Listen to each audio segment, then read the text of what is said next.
Hi, Peter Rogers from eLife. I have a question for Alice and a comment for Will. The question for Alice is, the title of the talk was The Unseen Costs of Peer Review. And obviously and I think you said it was roughly 50 minutes per paper is what your team spent on them. There was a survey about a decade ago that Mark Ware Consulting did. They interviewed a lot of peer reviewers and they found a figure of roughly 8 hours per paper is what the academics spent on peer review. And as a former editor, it strikes me that one of the most valuable commodities we dealt with was reviewers and their time. In a way, the time of a reviewer is more valuable than the time of an employee of a publisher or of an editorial office. And it strikes me that anything that can be done by publishers to make it easier for people to review is something to be encouraged. And in particular, the idea that papers get reviewed multiple times for different journals by different people seems to be like just a cost we cannot afford. And it's something, obviously it's been addressed by portable peer review. But so that's the question really. What can publishers and companies like yourselves do to encourage portable peer review? The comment for Will is, I found the reality gap you describe about polite feedback being something that researchers are really concerned about. Our experience at eLife is that we have a twist on the normal peer review system, which when the reports come in, all the reviewers discuss them online with each other, and then they're sort of synthesized into a single decision letter. And the various benefits that brings, it's meant to speed up the process, et cetera, but the thing we found, and people tell us, is that it actually encourages polite discussion in that people, even if they're not named when the paper is published, they have to reveal their identity to their other peer reviewers, and that just prevents people making rash statements or statements that would be viewed as not polite, and they basically have to stand behind them. So again, if people were looking, if other publishers were looking to encourage more civilized discussion and feedback, that sort of consultation between the peer reviewers does help to bring that about. Okay, I certainly agree that reviewers' time is very valuable, and we work to ensure that we help them as much as we can.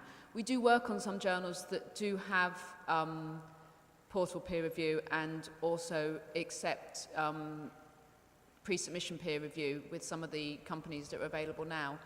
To a certain extent, although I can offer advice and I advocate using people's time wisely, as a business, our hands are tied because we can't necessarily influence publishers and societies as to their policy for their journal a great deal. We can offer advice and experience, but at the end of the day, I'm in the business of providing the best peer review I can within their guidelines. Okay. Well, yeah, no, I think that's quite interesting about the fact of getting the reviewers to discuss it amongst themselves, and there's a sort of partial revealing of identity, maybe not to the authors, but amongst themselves. Yes, that's very interesting. And I guess if that's not something that a model we have on our journals at TNF, but if I could get access to that, a group that does that and compare it to a group that doesn't, and then the authors of those journals, yeah, that would be really interesting. I'd love to do that. That is a great comment, yeah. Okay, thank you. Somebody right near the microphone there.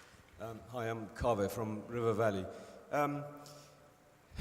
One of the slides, Will, you put up, I think I didn't have time to take a snap of it. I think it's probably the most depressing statement that you put up, which was something like, we can't unblind ourselves in case there's a future employer, something like that. Yeah, that's... I really want to just drop down and die listening to that.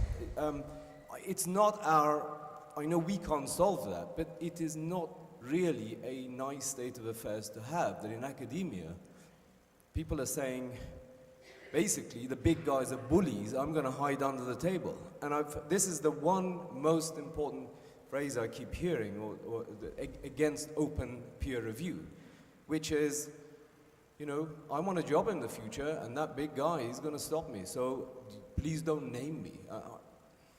Well, I think there's a couple, yes, I mean, the first aspect there, do we want to live in that world? Possibly not. But I don't know what, as publishers, necessarily do about that. I don't know, of course, how true that is, or whether it's just a perception. I mean, if you're a more senior person and someone reviewed a paper you wrote 10 years ago and they wrote a snarky comment, I'm not entirely sure you're going to even remember them when they turn up to try and work in your lab or your department. So whether they're unnecessarily worrying. But I think that it's just something that seems to be out there and it puts them off. But it does crop up time and time again. This is the first time I've done something on this scale in peer review, but a couple of years ago I did a survey, some of you may have heard me speak on it, in open access. We did have a small section there on some different models of peer review. It wasn't really about peer review, but even there the same comments seem to crop up. So, yes, I suppose that's not the most delightful thing to read, but it seems to crop up time and time again. But like I say, it does surprise me a little bit that people think that they're going to be remembered to that extent when they do go for a job, or perhaps want their own work reviewed or something later on. I don't know. Okay. All right. So, Phil, I see you've got a hand up. Before you ask your question, Phil, can I just suggest if you hold the microphone slightly to one side so you're not eating a banana, you're whatever it is, then it won't pop quite so much. Right, okay. I shall try. There's a flip side to what Kaveh said to the question that you raised about double blind to avoid kind of bullying and that sort of thing. And that's that the other danger is that when a more junior researcher, a postdoc, is the first author on a paper, then it goes to a senior competitor at a competing lab, that it gets unfairly rubbished. And that, I think, is something that all junior researchers have had experience of. So there's two dangers. One is of a more senior person knowing that a more junior person attacked their research and then not wanting to give them a job or wanting to kind of give them a negative review on a grant in the future or something. And the other one is the other way around, of a senior researcher preventing a junior researcher from moving forward with a piece of research by giving it a negative review, and then the open peer review can at least make that person own up to what they're doing. So I'm not sure which one is the most prevalent and which one is the lesser of two evils. So perhaps that's something that somebody could, do some actual research into and figure out, which one of these two issues is the more important. Any comments on that? No? Okay, got time for one or two more questions if we have them. Somebody right on the side here. Chris. Chris Banks from Imperial College. Last year we had a student panel, and one of the comments from one of the students on that panel, these were early career researchers in fact, was that although the peer review was going out in the name of her professor, that actually the peer reviewing was being done largely by the students working in the lab. Obviously, it went out in the name of the professor. This was the way of training the students. But I just wonder whether your survey, Will, gives us any indication about how widespread that practice still is, and whether it's something that the publishers actually support.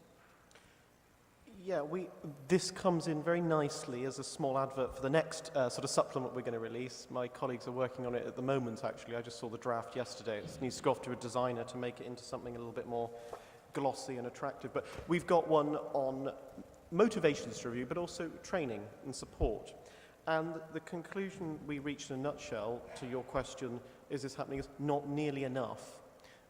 So it seems to be that there are plenty of people in the first segment of my pie chart, the red people, the authors, who have never done anything other than write papers, who say, yeah, I'd like to be interested in review. I don't know how to get into this old boys club. I can't, how do I get involved in reviewing? So that there are, this then sits with the other side of the coin with, it's really hard to find people to review papers. They're always struggling to persuade people to do it. They haven't got time. And yet you've got this body of younger people who want to get involved but don't know how to access it. So we did ask, I'm sort of flicking through my notes for the stuff we've not published yet, trying to find here on training and things. So we asked it from all three perspectives. So authors would like to receive, and some of them say, okay, I've not actually reviewed a paper, but my university runs a workshop on this, so I think that was certainly less than half have done that. Or my supervisor, although they've reviewed the paper, they've started to involve me a little bit and explain what it is they're looking for, the sorts of things that they do, how they'd put together a response when invited to review a paper. And then we actually asked people who do review, so the orange-coloured people, the reviewers in the middle, so you review papers, have you ever received any formal training on this? And there's a large chunk of people who say, well, not really, I just sort of got involved, or eventually my supervisor was too busy and they got me to start reviewing papers, and I've not really ever been formally shown how to do this. I'm just sort of muddling through as I go along. So yes, I don't have all those figures to hand right now, but actually we are putting out something on this probably in March. Well, yeah, in the next 3 or 4 weeks, I guess. So look out for that one, and it covers exactly those sort of topics, but in detail with the figures I don't carry around in my head. So yeah, hopefully that'll be interesting. Okay, thank you. All right, I think we'll wrap up at this point and move on to the next thing.